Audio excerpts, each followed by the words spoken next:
гэр хорооллын нэгэн дэлгүүрт хулгай ордлогоогийнх дуудлагын дагуу тус хорооны цагтаа дэслэгч Саруул гэдэг залуу очив. Гэтэл дэлгүүрийн худалдагч эмэгтэй их л ууртаагаар "Чи чинь яасан удаж үж ирдэг юм бэ? Наад ажил үлгтэй хийж бай" гэж татвар төлдөг байх шүү гэж хэрэгжүүлэв. Саруул "За амрыг ирээ. Та чинь минь дуусч байхгүй. Яагаад хүн рүү уурлаад байгаа юм? Юу болсон? Юугаа алдчихад байгаа юм?" гэж уурсан. Гэтэл худалдагч эмэгтэй "Хамаг юм алдчихад байна. Нэг муу жоохон бацаа дэлгүүр дотор орж ирээд тойроод яваад байсан юм. Тэгсэн мө золигч нь хүнтэй тооцоо хийж явахаар гинт харгалтаараа гараад гүйжигдэг байгаа. Би ч хараас нь хөөгд гарсан л да. Гэтэл аль тэр хойд дэмж таваад чагтчихж байгаа юм чинь." Гэвэл цагтаа заалны камеруудыг тойруулан хараад "Танайх чинь зөндөл камертай юм байна штэ. Бичлэгийг нь үзэгдхий." Гэтэл худалдагч эмэгтэй "Иш би нэрээ ямар азгүй хүн бэ? Яг энэ үеэр хамаг камерын ажиллагаа байждаг. Ямар ч бичлэг байхгүй." Гэтэл цагтаа уртаар санаа алдаад дэвтэр бал гаргаж аваад "За таны харснаар хэд орчим насны хүүхэд байсан. Онцгой шинж тэмдэг. Мөн яг ямар бараа алдсан гэдгээ надад нэг хэлээд өгөхгүй юу?" Гэтэл эмэгтэй "За байц тэр чинь юу вэ? Манай хүүшгэл байсан да. Нас нь 13 хүртэл бах. Халтайсан юм байсан. Хүмүүсд зүснийг харуул бүр нэг хулгай шинжтэй. Авсан баруунууд гэвэл дандаа хүнсний юмнууд байна. Яг юу авсныг нэг чинь одоогор мэдсэн юм алга. Тэр нэлээд их юм авсан. Ингэр зам нь түнтийсэн юм гараад гүйчихэж байгаа юм чинь." Гэтэл цагтаа түүний хэлснийг тэмдэглэж аваад хамтдаа дэлгүүрээс гарлаа. "За аль зүг рүү гүйсэн гэлээ?" гэж асуутал "Тэр баруун гудам тойроод хойд дэмжээд аваад гүйсэн.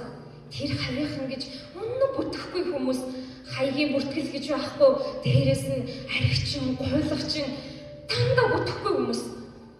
Хаяа салгалаг манай дэлгүүрээр ирнэ. Манайхаас зээл авах гэв. Их чинь тэр хүмүүс зээл өгдөггүй юм. Харин манай энэ хавийнхан чинь хамаагүй сайхан хүмүүс байдаг болохоор их чинь энэ хавийнхандаа бол зээл өгчихдөг юм" гэж үглэж байтал Саруул түүний үгийг таслан За ойлголоо хичээ. Би таны өгсөн энэ мэдүүлгийн дагуу тэр хүү гэрийн хай. Тантай эргээд холбоо барь гэж хэлээд хойд дэмжин зүг алхлаа. Намар орон жавар хургаж эрт бүрэнхий болох хажээ. Саруул хүүгийн байгаа газрыг сургалсаар оройхондоо гэрээг нь олж очив. Хашаа хороо гэх зүйлгүй хацгай мөрийн газрыг тэгшилж барьсан нэгэн буурин дээрх гэрт явж орлоо. Гэрт ортол харанхуй хүйтэн эзэнгүй мэт. Саруул гэрлээ тусхан гэр доторхыг ажиглаж байтал зүүн талын орон дээр нэгэн эмэгтэй түүнийг хараад хөвтөж байхын тэр. Саруул цодсондоо золтой хашгирчихсангүй. Гэтэл өнөөх эмэгтэй их л тунаа муутай дуугаар "Толгой миний хүү юу? Миний хүү чинь яасан оройтж ирвэ?" Гэтэл цагтаа "Үгүй хичээ. Би танай хорооны цагдаа дэслэгч Саруул гэж хүн байна. Тэгэхээр танай хүүтэй уулзах гэж явж байна." Гэтэл эмэгтэй их л сандарсан өнгөөр "Миний хүү хэрэг төвөг хийгээ юу? Уг нь их л ухаантай зөөлхөн хүүхэд юмсан. Ямар нэгэн юм болов юу?" гэвэл цагтаа "Зүгээрээ хичээ. Та санаа зовлтгүй" гэж тайвшруулах гэж. Тэгэж байтал гаднаас хаалга онгой нэг хүү ороод ирлээ. Хүү Саруулын тусах хурц гэрлийг гараараа хаагаад "Та хэн бэ?" гэж асуулаа. Гэтэл цагтаа "Би танай хорооны цагдаа дэслэгч Саруул гэж хүн байна. Чамтай уулзахаар хүлээж авлаа." Гэтэл хүү хэсэг чимээгүй зогссноо юу ч дууралгүй Саруулын хажуугаар өнгөрч ээжихэд эргээд очиод "Ээжээ, таны би яаж вэ?" гэж хэлээд духан дээр нь гараа тавилаа. Ээж нь их л санаа зовсон шинжтэй "Ээж нь зүгээрээ. Харин миний хүү яагаад ингэж оройтваа? Ээж нь чамд ямар их санаа зовсон гэж арай энд хэрэг түүх хийгээд яваад байгаа юм шиг үстэй." Гэтэл хүү ээжийнхээ дээр хучлаг давхарлан тавиад "Ханаастаа хүүнгээс хоол хийгээд галад үлдэхий" гэж хэлээд ширээний дунд байсан лаг асаалаа. Хүү Саруул хандан айлд орж ирсэн юм байна. Үүдэн зогсоод байлгүй дээшээ суугаач гэтэл Саруул лааны гэрэл гэр доторх зүйл харагдах болсон тул гэрлийн унтраан багны дэрэгдэх сандалд ирсэн. Хүү галаад үлээд гаднаас орж ирэхдээ авчирсан тортой зүйлээсээ бондгор мах гаргалаа. Саруул түүнийг хэсэг ажиглаж ирсэн. Чи доод дэлгүүрээс юу авсан юм?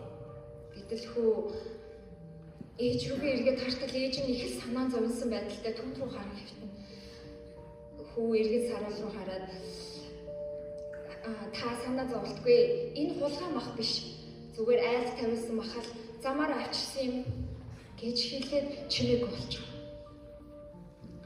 Саруул би чамайг доод дэлгүүрээс юм аваад гарсныг чи мэдчихэж байгаа. Чи харин яг юу авсан тэдгээр зүйлс одоо хаана байгааг надад нэг хэлээд өгөхгүй юу? Гэтэл хүү хэсэг бодлогошин чимээг сууснаа. Би уг нь ажил хийх юм л да. Машины өнөр түлэгч ойр зүрээ юмс зарддаг юм. Тэгсэн өнөөдөр гинт ёндороод нэг ах миний зарж исэн бүх юмнуудыг худалдаж аваад дээрээс нь мөнгө нэмж өгөхөөр нь бүр баярлаад долчин нэмээгээд ойр зүрээ юм аваад тэр нь ээжийнхээ энэ тариаг авъя гэж бодоод явж байтал гинэд гай таарч цорхоо халаасаараа бүх мөнгөө гээчихсэн. Гэж хэлээд их л харамсаж байгаа болтой толгой хотгоотал. Гэтэл Саруул долчин эмээ гэдэг юм билээ. Эмээ чинь юм уу?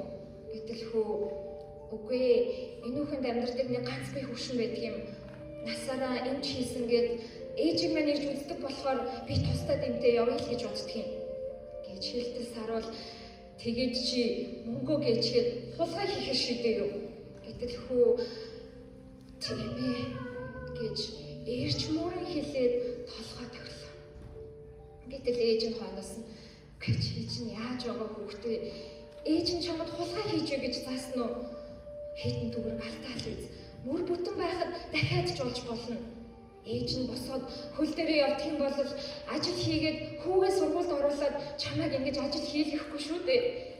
Ээж нь чамайг чаахал дисчих гээд байхад яагаад хулгай хийж байгаа юм? Гэж хэлээд мэгшин болов. Хүү мөн л догшоод толгой готалган нулимс туслуулав. Этэл Саруул ахын дүү тэгээд яг юу авсан юм? Тэдгээр зүйлс чинь одоо долчин эмээгэнд байгаа юу? Гэж асуудал хүү долчин эмээгэнд төлөх тулаа идэх хоол хүнс юу ч байхгүй. Сүүлийн үед би энэ муудаад орноосоо ч босхгүй байгаа. Дэлгүүр бид нар зээл өгдөггүй болохоор нь сүү талах банш авчгаад орон захиа үлдээчихсэн юм. Гэтэл Саруул юун захиа үлээ? Юу гэж бичсэн юм? Гэж тодруулан асуудал маргааш авсан зүйлийнхээ төлбөрийг заавал төлнө л гэж бичсэн. Гэж хэллээ. 100 галаасаж гэр дулаахан болоод ирлээ. Саруул гэр доторхыг дахин нэг ажиглавал анх урж ирсэн шиг хөтөн хөндий гэр бус харин ч цэвэр цэмцгэр тунчиг тогтухтай айл байхan тэр. Хүү яахын хин зургийг будааташул хийгээд ээжигийн орон дээр нь босгон суулгав. Гэтэл Саруул за ахын дунаа хоол ундаа идчих. Хойлоо юу ч гэсэн тэр долчин эмээгэнд ч очие. Хүний эмийг зөвшөөрлгүй авах чинь хулгай болно. Авсан зүйлсээ буцааж өгөх хэрэгтэй. Гэтэл хөө би тэр авсан зүйлсээрээ долчин эмээд аль хэдийн баштай зээхэд өчсөн. Гэж хэлээд дахин доош томлоо. Гэтэл ээж нь иш миний хүү бусдад тусдаа дэмтэй явах чинь тун сайн хэрэг. Гэхдээ хулгай хийж болохгүй. Ахиж хулгай хийхгүй гэж энэ цагтаа хахтаа амл гэснээр Саруул тандан миний хүүгийнүүдээ уучлаач. Уг нь би ажил төрөл хийгээд явах юм бол хүүгээ сургуульд явуулаад хүү бид хоёр ч болтгол юм. Уг нь тэр долчин эмээ насаараа энэ ч байсан гээд намайг үзээд овоол болчих. Сайн гам байх хэрэгтэй гэд ярьж байтал хүү анхнаасаа л нутгаасаа дэмий гарсан. Аймагт байхдаж гоё байсан да. Гэтэл Саруул сонирхолтой за тэгээ танах хаанаас ирсэн айл юм. Гэтэл ээж нь манайх ч гой балтай айл шүү дээ. Хүү бид хоёр ч тэнд под хийсэн амьдралтай. Ээж нь сургууль багшилдаг хүмүүн ээжийнхээ онц сурдаг шагнал байсан юм. Тэгж байтал хотоос нэг төр зүрийн сургалтын багш гэж нэг залуу ирээд манайхаар орж гардаг болоод Хүүтэй минь жигтэйхэн дотносоод бит хоёрыг чинь хайрлан халамжлан гэж ярьж байтал хүү ээжигээ таслан за ээж та битгий бодлоо яриад байгаа ч та л өөрөө сайн хүн гэсээр байгаад дагаж ирээ үсттэй. Гэтэл ээж нь хин мэдэж байт юм бэ? Уран яруу үгээрээ хин хоёр хагаад л нэг мэдсэн хотод нүгэд ирсэн шүү дээ. Гэтэл хүү тэр ах ёстой худлаа ах байсан.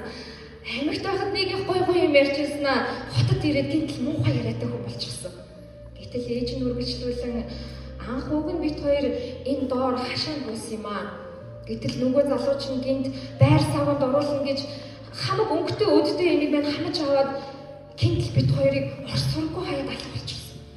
Би одоо санаа зовоод өгчгээгүй байгаа даа гэд хайж үзтэл энэ хотын бомбожгсэн хүний дотроос хаанаас нь олох вэ?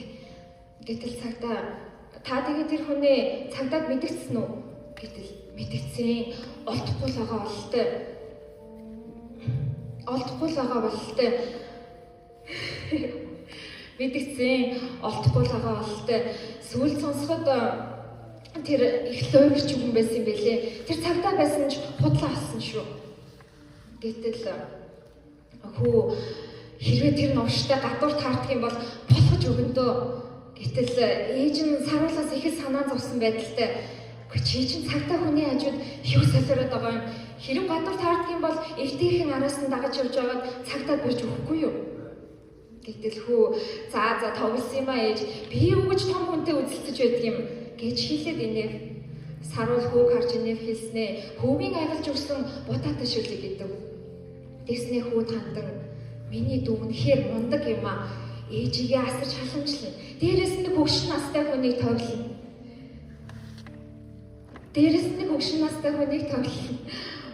Бас дээрээс нь ийм багаасаа ажил хөдөлмөр эрхэлдэг. Бас ийм гоё амттай хоол хийж чаддаг. Ахын дүүгээрээ үнэхээр их бахархаж байна. Гэж хэлээд ээжд нь та хүүдээ битгий санаа зовоорой. Та хүүгээ буруутгах хэрэггүй. Эцэст нь бид л ийм нийгмийг бүтээж өгч бидний бүтээсэн нийгэмд энэ хүү хөлөө олох гэж л явж байна. Гэж хэлээд хүү рүү хандан ахын дүү энэ ингэрийн тэмдгийг харж байна уу гэдэг хүү. Тийм ээ ахаа. Цагдаа нар бүгдээрээ ийм тэмдэгтэй байдаг шүү дээ. Гэтэл цагдаа судлаасан үндийн босоод тийм ээ. Энэ бол шонхор шувууны нүд хараа хурц. Энэ шувууны нүдээр Монголын төр та хоёрыг мань харж байгаа. Ахын дүү дээрээ эргэж ирнэ. Ахын дүү дээрээ шудраг төрийг дагуулад ирнэ. Ийм зоригтой хичээл зүтгэлтэй иргэнэ. Төр нь юус хаях ёсгүй. Гэж нэмсэглэн хэлээд гэрээс гарч явлаа. Баярлалаа.